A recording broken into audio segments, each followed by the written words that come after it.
Hello student, आज का next topic है हमारा स्फेरिकल सिमेट्रिक पोटेंशियल, गोलीय सममिति विभव। यूनिट 4 हमारा चल रहा था। पेपर जो फर्स्ट है उसका यूनिट 4 हम कर रहे थे। हाँ जी, आप देखेंगे कि स्फेरिकल सिमेट्रिक पोटेंशियल क्या होता है। पहले तो इसको समझते हैं। विभव का मतलब है, यहाँ पर मैंने आपको पहले भी बताया, स्थितिज ऊर्जा की हम बात कर रहे हैं, पार्टिकल की पोटेंशियल एनर्जी की बात करते हैं। तो पार्टिकल का पोटेंशियल यानी पार्टिकल की पोटेंशियल एनर्जी जब केवल यानी ओनली पोजीशन पे डिपेंड होगी, स्थिति पे डिपेंड होगी, तो उसको हम और स्थिति पे डिपेंड करें, साथ साथ उसकी वैल्यू पूरे स्फीयर पर सेम रहे। जैसे मैंने पोटेंशियल लिखा student, Q1 Q2 by are. तो ये पोटेंशियल कैसा पोटेंशियल है? जो डिपेंड कर रहा है, यानी इन्वर्सली प्रोपोर्शनल है पोजीशन के। और अगर एक आर सेम रहेगा, जैसे पूरे स्फीयर की मैं बात कर रहा हूं, पूरे गोले की बात कर रहा हूं, पूरे गोले के लिए आर का मान एक ही होगा, एक गोले के लिए, तो विभव का मान भी क्या रहेगा? एक। तो ये सिमेट्रिक होगा पूरे स्फीयर के ऊपर। एक ऐसा पोटेंशियल जो ओनली पोजीशन पे डिपेंड करे, स्थिति पर निर्भर करे, और साथ साथ पूरे गोले पर उसका मान समान रहे, तो उसको बोलते हैं स्फेरिकल सिमेट्रिक पोटेंशियल। अगर आर स्क्वायर होता है कोई ऐसा पोटेंशियल, Q1 Q2 बाई नहीं करिए, हमारे पास K अपॉन में आर स्क्वायर, कोई ऐसा पोटेंशियल है K अपॉन में आर स्क्वायर, तो ये भी कैसा पोटेंशियल है? स्फेरिकल सिमेट्रिक पोटेंशियल है। और K आर क्यूब ऐसा पोटेंशियल है, तो ये भी एक स्फेरिकल सिमेट्रिक, जो पोजीशन डिपेंडेंट हो और r के एक मान के लिए इसका मान जो है वो एक ही रहे, तो ऐसे पोटेंशियल को हम लोग क्या बोलते हैं? Spherical symmetric potential. तो लिखिएगा, a potential which depend only on position and its value remains same on whole sphere is called spherical symmetric potential। वह विभव जो स्थिति पर निर्भर करते हैं और पूरे गोले पर उनका मान एक समान रहे, तो इन विभव को गोलीय सममित विभव कहते हैं। ठीक है। टाइम इंडिपेंडेंट श्रोडिंगर इक्वेशन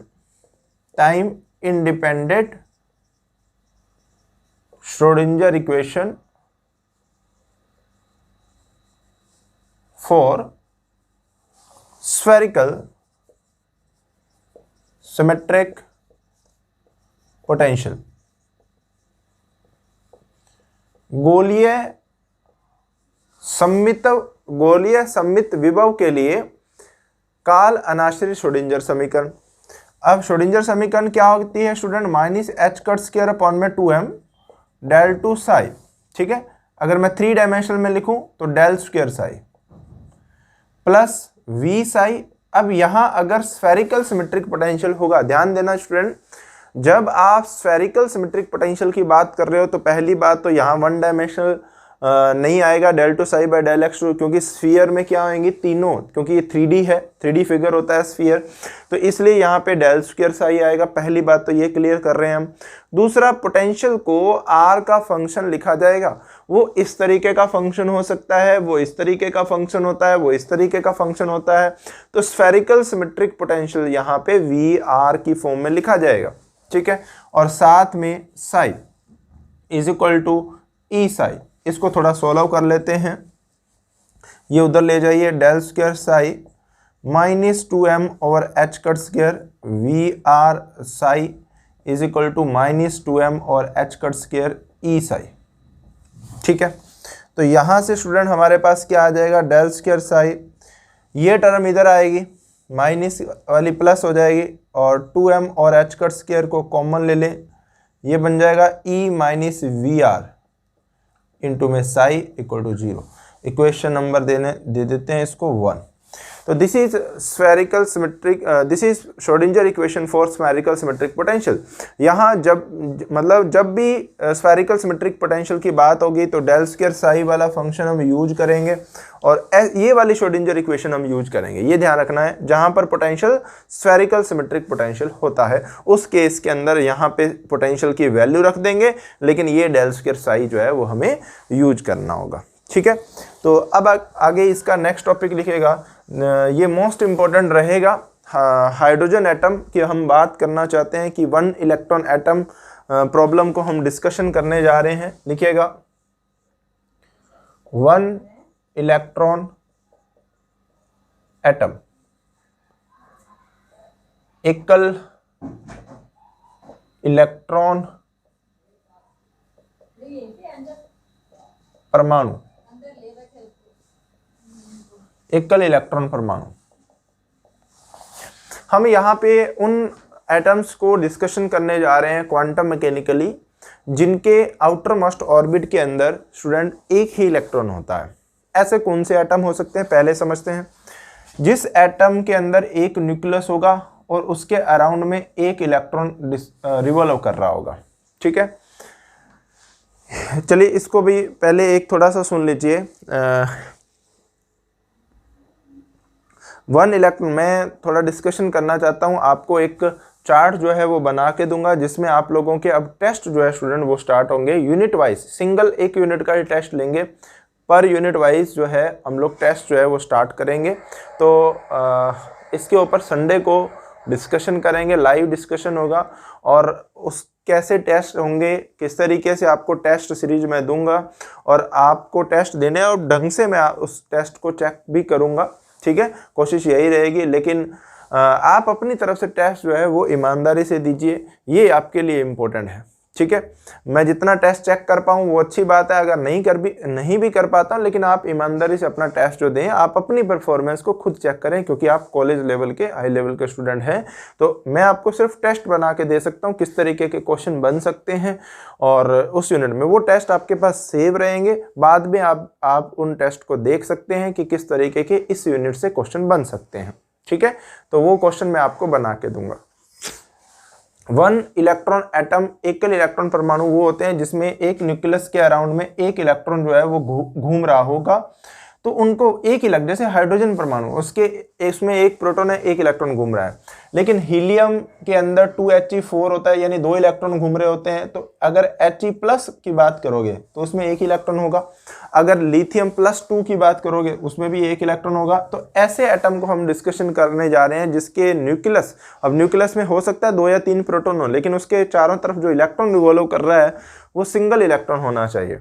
चलिए, अब यहाँ पे हमें क्या डिस्कशन करना है, हम लोग ये डिस्कशन करने जा रहे हैं कि जो सिंगल इलेक्ट्रॉन एटम होते हैं, जो एकल इलेक्ट्रॉन परमाणु होते हैं, उसके बाहरी कक्ष में जो इलेक्ट्रॉन घूम रहा है उसके लिए कौन कौन से एनर्जी लेवल पॉसिबल होंगे, यानी इलेक्ट्रॉन के संभावित ऊर्जा के मान क्या होंगे, इलेक्ट्रॉन के पास कौन कौन सी ऊर्जा हो सकती है, इलेक्ट्रॉन कौन से एनर्जी लेवल में रहेगा। जैसे बोहर ने बताई थी ये ऊर्जा, अगर हाइड्रोजन के केस की हम बात करें, जनरल बात करें हाइड्रोजन के केस के अंदर, तो ये 13.6/n² आती है। तो ये कहाँ से आई है, ठीक है, वो क्वांटम मैकेनिकली हम लोग डिस्कशन करने जा रहे हैं। कहाँ पर इलेक्ट्रॉन के पाए जाने की संभावना ज़्यादा होगी, मतलब हम लोग अगर पार्टिकल n=1 में रह रहा है उसकी नेचर को बताने वाला वेव फंक्शन, जैसे पार्टिकल पहले, इलेक्ट्रॉन जो है पहले लेवल n=1 में होगा, तब उसको बताने वाला वेव फंक्शन हमें चाहिए होगा, उसी से हम बता पाएंगे। क्योंकि अगर हमने वेव फंक्शन निकाल लिया तो मतलब हमने साई की वैल्यू निकाल ली, यानी पार्टिकल के पाए जाने की प्रोबेबिलिटी निकाल दी। तो हम लोग क्वांटम मैकेनिकली, बस आप ये ध्यान रखिएगा, जब भी किसी पार्टिकल की मोशन को डिस्कशन करना होता है, उस पार्टिकल का वेव फंक्शन, उसका तरंग फलन हमें ज्ञात करना होता है। अगर हमने तरंग फलन ज्ञात कर लिया तो स्टूडेंट उसके पाए जाने की प्रोबेबिलिटी को हम लोग फाइंड कर सकते हैं।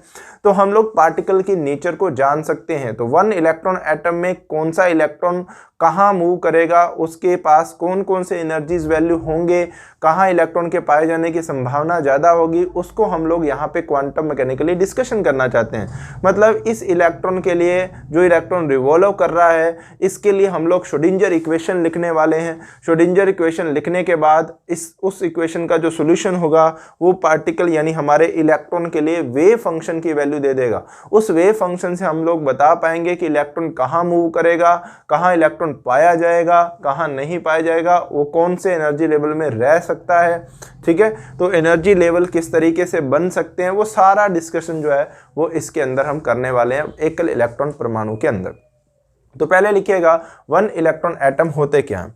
तो लिखेगा a atom in which 1 electron revolve around 1 nucleus, in which single electron, ऐसे लिखिएगा single electron revolve around 1 nucleus. वह है परमाणु, a atom in which single electron revolve around 1 nucleus is called single electron atom. वह है परमाणु जिसके नाभिक के चारों ओर एक ही इलेक्ट्रॉन रिवॉल्व करता है, घूर्णन करता है,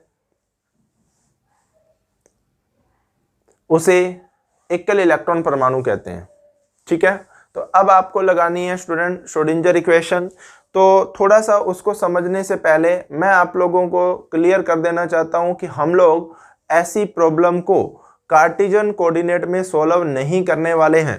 ठीक है, तो सबसे पहली तो बात ध्यान रखना, क्योंकि यहाँ पे जो पोटेंशियल होगा वो कैसा पोटेंशियल होगा, स्फेरिकल सिमेट्रिक पोटेंशियल होगा। ध्यान दीजिएगा, क्योंकि इस जैसे हम लोग बात कर रहे हैं, ये न्यूक्लियस है, इसके चारों ओर इलेक्ट्रॉन घूम रहा है, तो इस न्यूक्लियस से उसका डिस्टेंस जो है वो फिक्स है, उसका डिस्टेंस फिक्स है, उसके अराउंड में इलेक्ट्रॉन जो है वो घूम रहा है। अलग अलग स्थिति पे हो सकता है, लेकिन एक स्फीयर पे इसका मान एक ही होगा। और ये किस तरीके का पोटेंशियल है, वो इस तरीके का पोटेंशियल है, के जेड ई, न्यूक्लियस का चार्ज ई अपॉन में आर, के Q1 Q2 अपॉन में आर। तो ये किस तरीके का पोटेंशियल है हमारे पास, स्फेरिकल सिमेट्रिक पोटेंशियल है।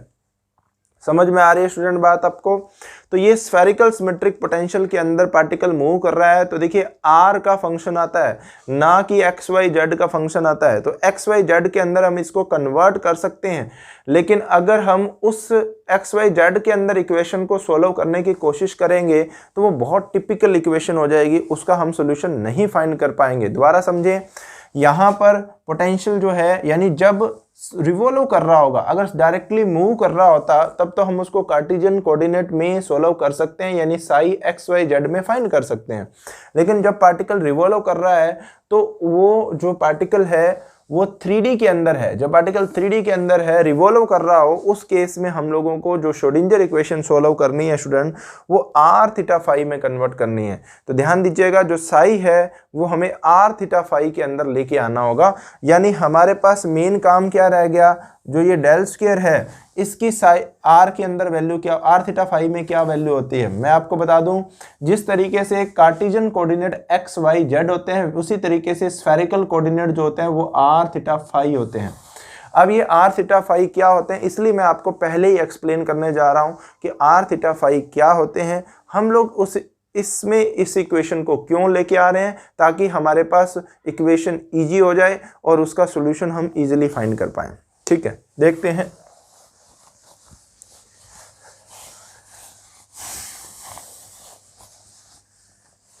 देखिए स्टूडेंट, ये हमारे पास x होता है, ये y होता है, ये z कार्टेशियन के हिसाब से। अब पोलर के हिसाब से स्फेरिकल पोलर कोऑर्डिनेट देखें तो हमारे पास कैसे आएगा स्फेरिकल कोऑर्डिनेट में। अगर ये कोई पॉइंट P है, ये पॉइंट कहाँ होता है, पहले तो इमेज समझिए। देखिए ये ओरिजिन है आपका, ठीक है, इसमें x मान लीजिए, ये y मान लीजिए और ये z मान लीजिए। तो आपका कोई ओरिजिन है, ये रहा एक पॉइंट P। ठीक है स्टूडेंट, यहाँ एक पॉइंट P है। अब P को O से मिलाया आपने, ठीक है, P को O से मिलाया, ये डिस्टेंस जो होती है वो R होती है।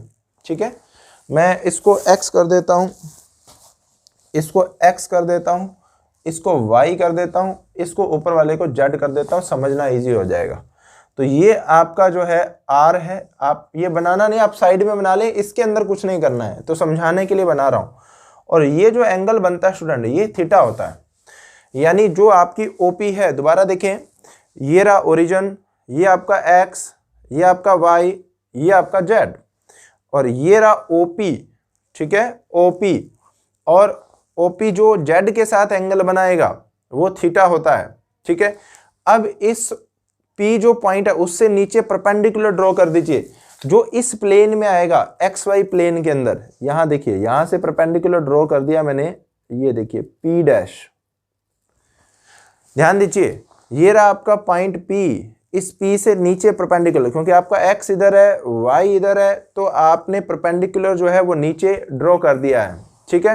मैं आपको इसकी इमेज जो है वो भी शो कर दूंगा कि स्फेरिकल पोलर कोऑर्डिनेट के अंदर आपका एक्स वाई जेड जो है वो किस तरीके से बन रहा है। तो आप इसकी इमेज जो है वो देख सकते हैं कि एक्स वाई जेड जो है वो किस तरीके से बनेगा, ठीक है।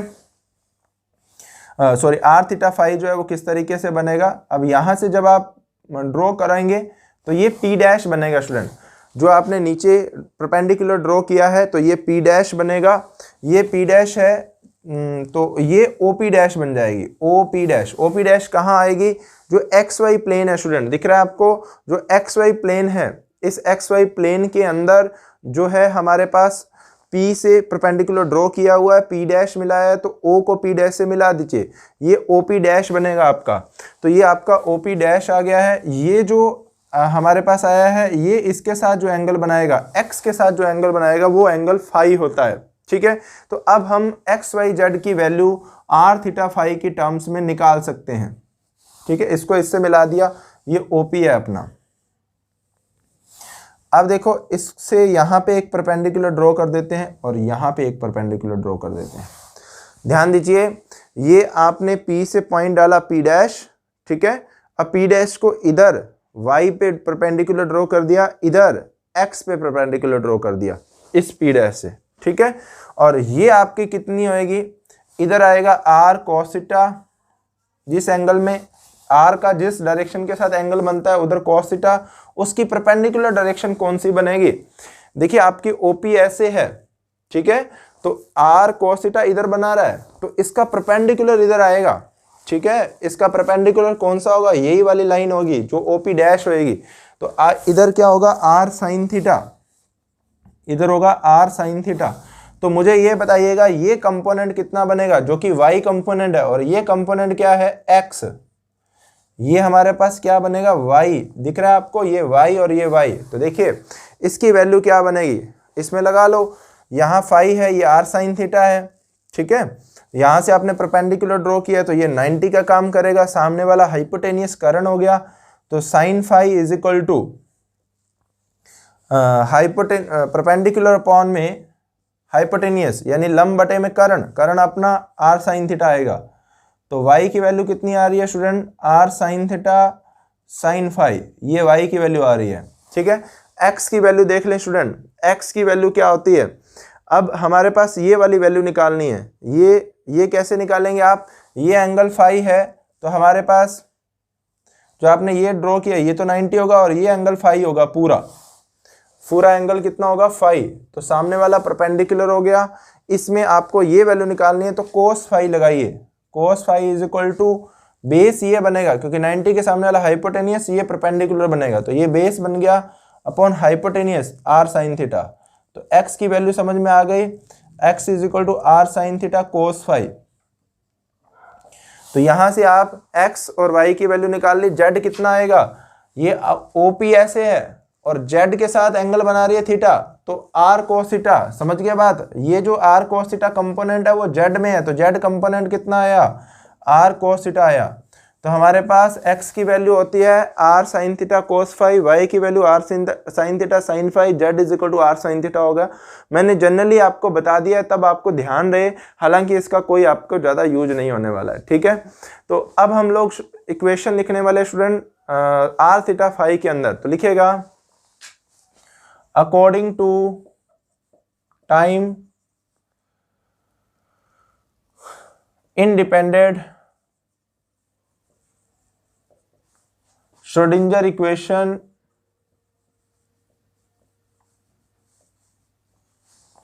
for spherical symmetric potential in one electron atom। एकल इलेक्ट्रॉन परमाणु के सममित विभव के गोलीय सममित विभव के लिए काल अनाश्रित श्रोडिंगर समीकरण क्या होती है? अभी बताई थी आपको, डेल स्क्वायर साई। अब साई यहाँ पे किसका फंक्शन है? ध्यान रखिएगा, आर थीटा फाई में हमें निकालनी है। Del square psi R theta phi यहाँ पे जो मास आएगा स्टूडेंट वो क्या आएगा, m। किसका मास होता है ये m, जो पार्टिकल मूव कर रहा होता है उसके लिए श्रोडिंगर इक्वेशन लिखी जाती है, ध्यान दीजिएगा। तो कौन सा पार्टिकल मूव कर रहा है, इलेक्ट्रॉन। बट यहाँ सिंगल इलेक्ट्रॉन एटम की बात जैसे मैं कर रहा हूं तो एक तो न्यूक्लियस होगा, एक इलेक्ट्रॉन होगा, यहाँ तो दो पार्टिकल हो गए।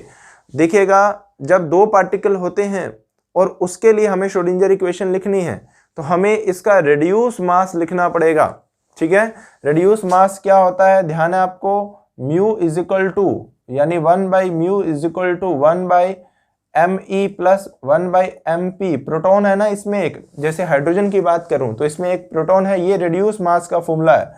तो म्यू इज इक्वल टू कितना हो जाएगा, 1/μ इज इक्वल टू हो जाएगा me प्लस mp हो जाएगा, ठीक है, यानी mp प्लस me हो जाएगा।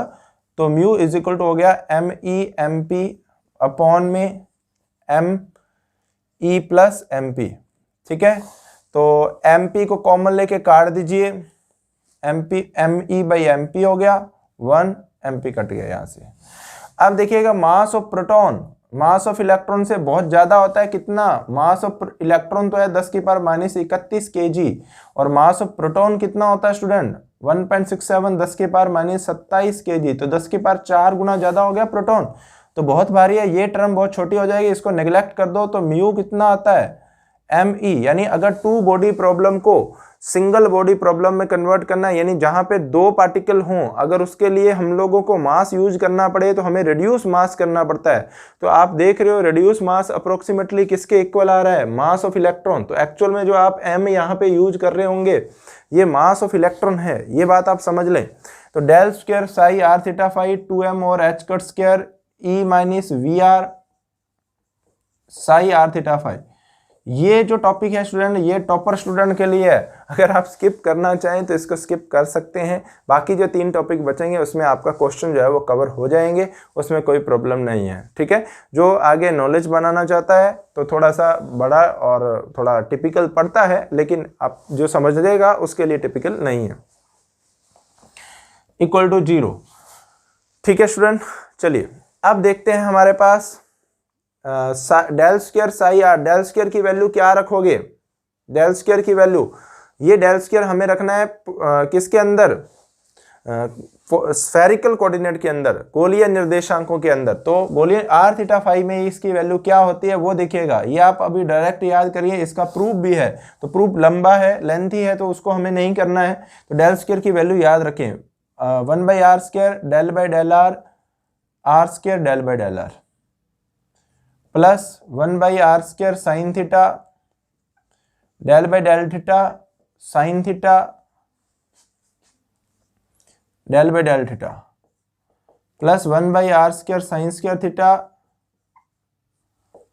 डेल 2 और डेल फाई 2 प्लस 2m और h कट स्क्वायर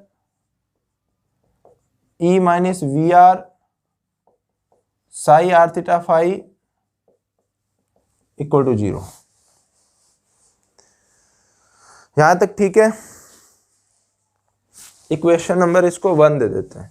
ये वैल्यू आपको याद रखनी है, कोई दिक्कत नहीं है इसको याद करने में। 1/r² del by del r² del by del r है, 1/r² साइन थीटा है, फिर r² साइन स्क्वायर थीटा हो जाएगा, तो याद रह जाएगी। ये थोड़ा 1-2 बार देखोगे तो याद हो जाएगी, कोई दिक्कत नहीं है इसमें। तो ये इक्वेशन स्टूडेंट अब आ चुकी है हमारे पास r थीटा फाई के अंदर। देखो इसके साथ में सभी के पूरे, ये डेल स्क्वायर की वैल्यू है, इसके साथ में क्या है साई। अब इस इक्वेशन का जो सॉल्यूशन आएगा वो साई r थीटा फाई आएगा, यानी पार्टिकल का वेव फंक्शन जो है वो r थीटा फाई में आ जाएगा। तो हम इजीली उसकी मोशन को बता सकते हैं, लेकिन अगर हम इसको कार्टेशियन में रखते तो हमारे पास इजीली जो है सॉल्यूशन हमें नहीं मिल पाएगा, ठीक है। तो अब हमारे पास इसका जो सॉल्यूशन आएगा वो r थीटा फाई में आएगा साई। लेकिन इस इक्वेशन को सॉल्व करना आसान काम नहीं है, इसलिए हम इसको क्या करेंगे, पार्ट्स में डिवाइड करेंगे, यानी ओनली r का फंक्शन, ओनली थीटा का फंक्शन, ओनली फाई का फंक्शन, ठीक है। वो 3 वैल्यू जो है वो तीनों वैल्यू हम लोग फाइंड करेंगे, यानी एक इक्वेशन हम लोग ओनली फाई में इस इक्वेशन को 3 पार्ट्स के अंदर तोड़ेंगे हम। इसमें एक ओनली फाई वाली इक्वेशन बन जाएगी जिससे हमें फाई का सॉल्यूशन मिल जाएगा। फिर एक ओनली थीटा की बन जाएगी जिससे हमें थीटा वाला सॉल्यूशन मिलेगा, एक ओनली आर की इक्वेशन मिलेगी जिससे हमें रेडियल वेव सॉल्यूशन जो है वो मिलेगा। ठीक है, तो इसको 3 पार्ट्स में तोड़ना है, तो लिखिएगा wave function for 1 electron atom, एकल परमाणु इलेक्ट्रॉन के लिए तरंग फलन psi R theta phi, psi R Q theta F phi, R R लिख लीजिए इसको, तो ये रेडियल वेव। देखिए एक फंक्शन लिखा जो ओनली आर का फंक्शन है, एक फंक्शन लिखा जो ओनली थीटा का फंक्शन है, एक फंक्शन लिखा ओनली फाई का फंक्शन है, तो तीनों को मल्टीप्लाई करोगे, जैसे ये हमारे पास है आर स्क्वायर, ये भी आर का फंक्शन ही होता है, ये थीटा है ओनली, ये मान लीजिए फाई क्यूब है, तो तीनों का मल्टीप्लाई कर दोगे तो ये जो वैल्यू आएगी तीनों का मल्टीप्लाई वो आर थीटा फाई का फंक्शन बन जाएगी ना ऑटोमेटिकली। यानी साई आर थीटा फाई का अगर फंक्शन है तो तीनों के अलग अलग फंक्शन से अगर हम मल्टीप्लाई कर देंगे तो वो भी आर थीटा फाई का फंक्शन ही लिखा जाएगा। तो साई थीटा फाई को हम लोग 3 पार्ट्स के अंदर इस तरीके से लिख सकते हैं। इक्वेशन नंबर दे दीजिए 2। अब आप क्या करेंगे स्टूडेंट, एक तो R R Q theta F phi की वैल्यू यहां पुट करेंगे और इससे इसको डिवाइड भी कर देंगे। ठीक है, put value of psi R theta phi in equation 1 and equation 2, equation 1 divide by R R Q theta and F phi. Psi R theta phi का मान, साई आर थीटा फाई का मान इक्वेशन 1 में रखने पर तथा इक्वेशन 1 को R R Q theta F phi से भाग देने पर तो आपके पास क्या आ जाएगा, इसमें एक तो मान रखना है, इसका मान रखेंगे स्टूडेंट, ध्यान से देखिए क्या आएगा, इसमें R R Q theta F phi आएगा। जब इसका मल्टीप्लाई इसके साथ में होगा, ध्यान दे, पहले ये ऑपरेटर ऑपरेट होगा डेल बाई डेल आर। ठीक है, अब इससे क्या आएगा हमारे पास,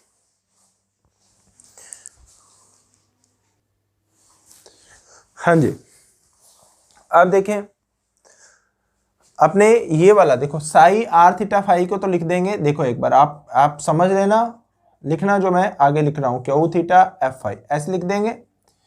अब इसका मल्टीप्लाई होगा स्टूडेंट इन तीनों टर्म के साथ, जब इसका मल्टीप्लाई होगा तो ये ऑपरेटर इसके ऊपर ऑपरेट होगा क्योंकि ये फंक्शन है हमारे पास, लेकिन जब ये ऑपरेट होगा ये ओनली आर के रिस्पेक्ट में डिफरेंशिएशन करेगा, तो ये कांस्टेंट का काम करेंगे Q theta F phi.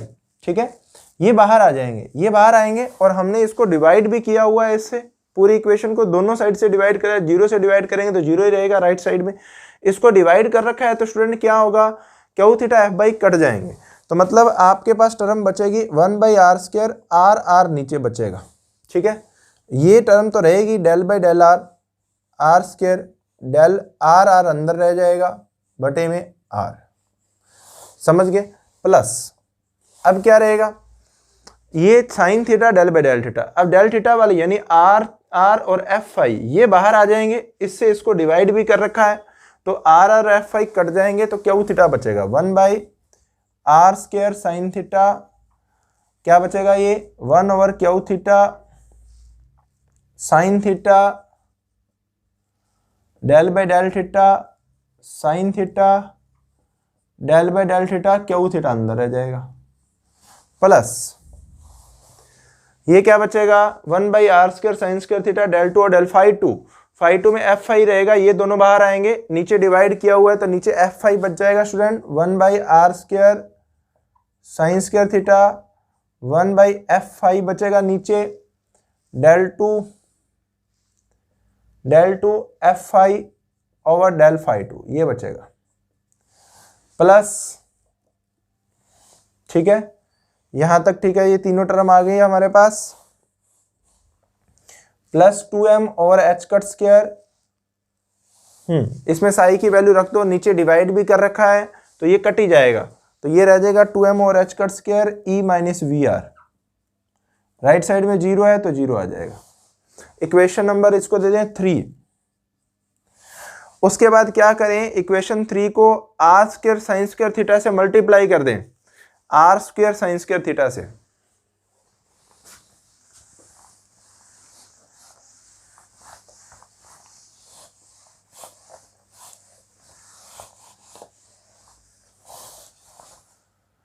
Equation 3 multiply with r square sine square theta, तो क्या आ जाएगा, इसको मल्टीप्लाई कर दीजिए तो ये बन जाएगा साइन स्क्वायर थीटा बटे में आर आर, ठीक है। और ये रह जाएगा del by del R, are square R R, del by del R, R R, plus देखिए साइन स्क्वायर थीटा से मल्टीप्लाई करना है पूरे को, ये नीचे रह गया, हाँ R square sine square theta से मल्टीप्लाई करना है, तो आर स्क्वायर इसमें कैंसिल हो जाएगा, इसमें भी आर स्क्वायर कैंसिल होगा, साइन स्क्वायर थीटा से मल्टीप्लाई करोगे तो एक साइन थीटा ऊपर बचेगा, sine theta by q theta, नीचे साइन स्क्वायर थीटा है, अच्छा ये पूरा ही कट जाएगा। अच्छा मैंने डबल लिख दिया क्या,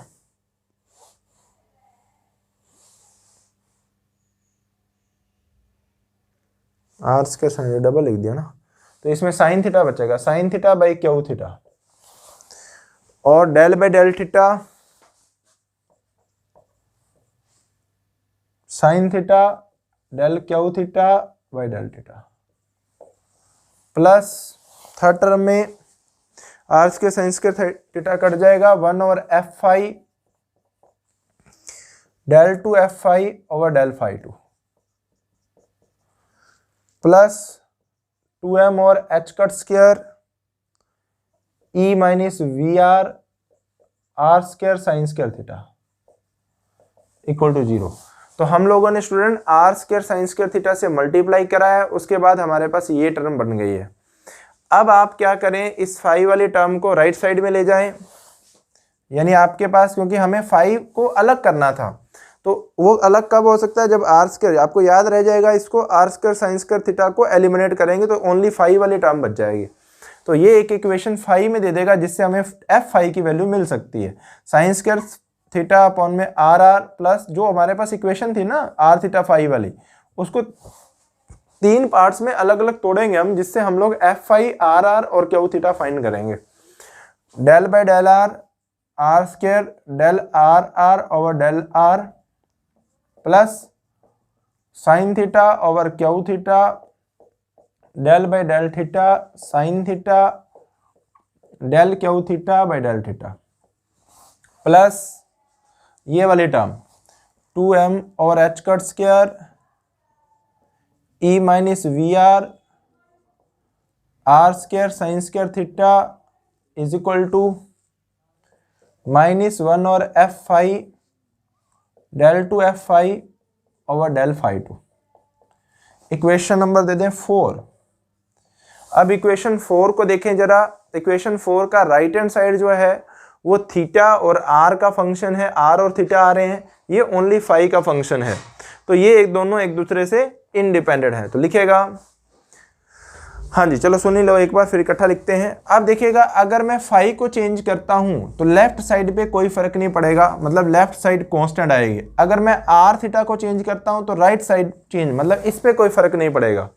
तो ये किस केस में बराबर हो सकते हैं, जब ये भी एक कांस्टेंट हो, चाहे आप आर को चेंज करो, चाहे थीटा को चेंज करो, चाहे फाई को चेंज करो, जब ये भी एक कांस्टेंट हो और ये भी एक कांस्टेंट हो, जब ये दोनों एक ही कांस्टेंट होंगे तब उस एक ही केस में ये बराबर हो सकते हैं, क्योंकि ये दोनों एक दूसरे पर निर्भर नहीं कर रहे हैं। अगर राइट साइड लेफ्ट साइड की किसी वैल्यू पर निर्भर कर रही होती तो किसी एक आर के मान के लिए ये दोनों इक्वल हो सकते थे, लेकिन अब ये 5 पे निर्भर कर रहा है और ये आर थीटा पे निर्भर कर रहे हैं, तो ये दोनों एक ही स्थिति में इक्वल हो सकते हैं जब ये दोनों एक ही कांस्टेंट के इक्वल हो जाएं। ठीक है, अब क्वेश्चन ये है कि वो कांस्टेंट क्या लिया जाए, वो बता रहा हूं। आप लिखेगा left hand side of equation 4 depends only on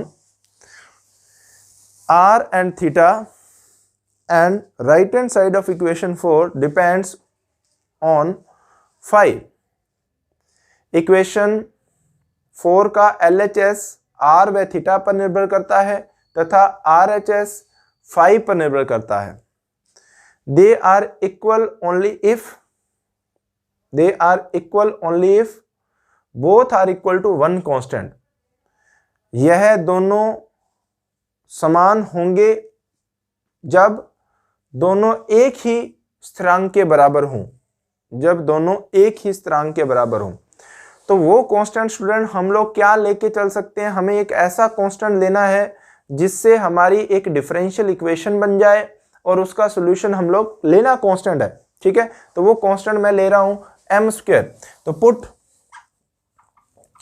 RHS of equation 4 equal to m²। पहले हम लोग इक्वेशन 4 का RHS m के इक्वल रख रहे हैं, फिर लेफ्ट LHS को भी m के इक्वल रखेंगे, m² के इक्वल रखेंगे, तभी ये दोनों इक्वल हो पाएंगे। अब आपका क्वेश्चन ये है कि सर आप जो कांस्टेंट मान रहे हो m, वो m² ही क्यों मान रहे हो, m ले लेते, √m ले लेते। देखिए ले सकते हैं, बट हमें बाद में सॉल्यूशन करना इजी हो जाए। देखिए कैसे, मैंने रखा -1/f∅ del2f∅ over del∅2 plus is equal to में m²।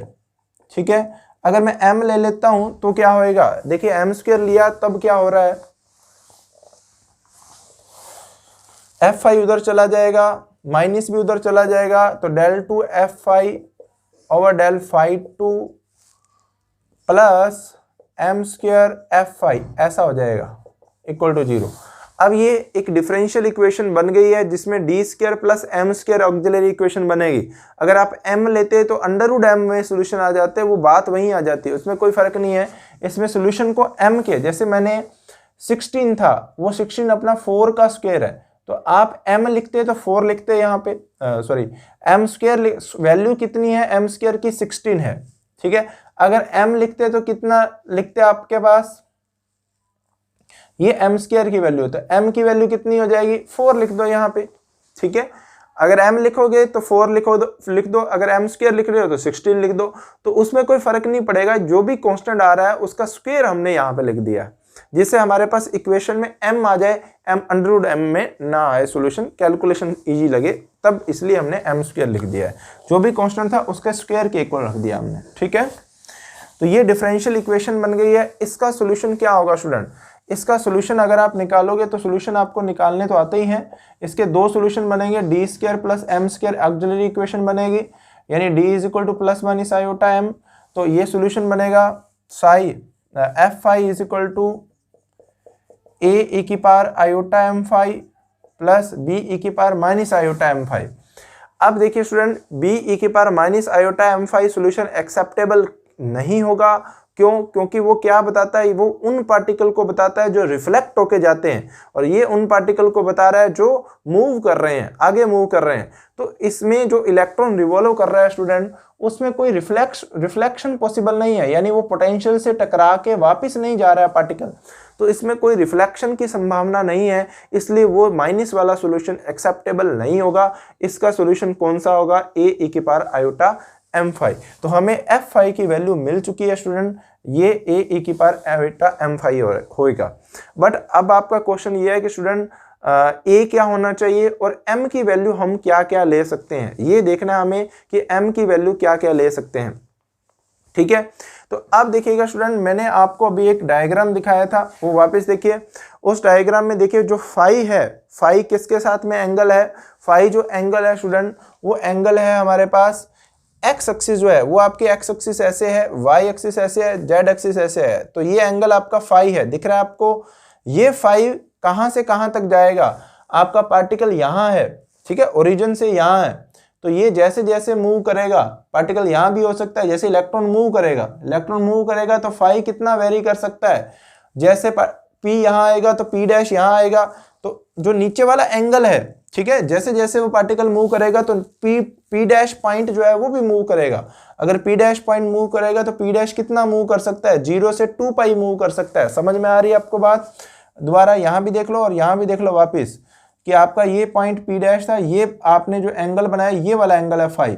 अब पार्टिकल किसी टाइम पे यहाँ है, यहाँ भी तो हो सकता है, यहाँ भी तो हो सकता है, यहाँ भी हो सकता है, जब रिवॉल्व करेगा तो आपका ये पॉइंट जो है वो भी मूव करेगा, तो जो ये फाई की वैल्यू है वो कितनी हो सकती है, 0 से 2 पाई हो सकती है। समझ के बाद अब पार्टिकल यहाँ से नीचे भी आ सकता है, ऐसे नीचे आएगा तो कौन सा क्वांटिटी चेंज होगी, थीटा चेंज होगा, क्योंकि आपके ये आर जो है वो ऐसे फिर ऐसे फिर ऐसे। तो हमारे पास अगर पार्टिकल ऐसे चलता है तो थीटा चेंज नहीं होगा, थीटा हमेशा एक ही रहेगा। तो चेंज कौन होगा, फाई चेंज होगा। तो फाई की वैल्यू कितनी जा सकती है, 0 से 2 पाई जा सकती है। ठीक है, तो ये थीटा की वैल्यू 0 से पाई जा सकती है, फाई की वैल्यू 0 से 2 पाई जा सकती है। तो हमारे पास फाई की वैल्यू 2 पाई के बाद रिपीट करेगी, तो जो सॉल्यूशन है, जो इसकी जो भी वैल्यू आ रही है किसी फाई के लिए, उसके बाद 2 पाई की वैल्यू देखोगे, 5 पाई प्लस 2 पाई, अगर ये वैल्यू देखोगे तो ये सेम ही आएंगी, क्योंकि वापस रिपीटेशन स्टार्ट हो जाएगा। तो F phi is equal to है हमारे पास ए ई की पावर आयोटा एम फाई, और ये है ए ई की power iota M phi plus 2 phi. ठीक है, तो हमारे पास ये इक्वल होने का मतलब ये 1 हो गया, इधर ये काट देना, एम फाई इसको लिखेंगे ए ई की power iota M phi multiply में ए ई की पावर आयोटा 2 एम पाई। ठीक है, तो ये कट गया, 1 हो गया, ये 1 cos 2 m pi plus iota sine 2 m pi. तो बताइए m की वैल्यू क्या क्या हो सकती है, जैसे ये 1 आ जाए तो m की वैल्यू हमारे पास 0 हो सकती है क्या, क्योंकि cos 0 1 हो जाता है, ये 0 0 तो 1 आ जाएगा। 0 हो सकती है, प्लस माइनस 1 हो सकती है, प्लस 1 होएगी तो ये 0 हो जाएगा, 2 पाई हो जाएगा, माइनस होएगी cos माइनस थीटा, वापस cos थीटा होता है, 0 प्लस माइनस 1 प्लस माइनस 2, ऐसी वैल्यू m की संभव हो सकती है। तो हमें यहाँ पे ये समझ में आ गया है कि m की वैल्यू क्या क्या हो सकती हैं। इस केस में m की value 0 plus minus 1 plus minus 2। तो एक पार्ट का सोल्यूशन हमारे पास आ चुका है एफ फाई। अब हम फाइंड करने जाएंगे क्यू थीटा, फिर हम लोग फाइंड करेंगे आर थीटा, फिर तीनों का जो कंबाइंड सोल्यूशन होगा, जो सोल्यूशन हमें चाहिए वो सोल्यूशन हमारे पास आएगा। ठीक है, वो देखेंगे नेक्स्ट लेक्चर में।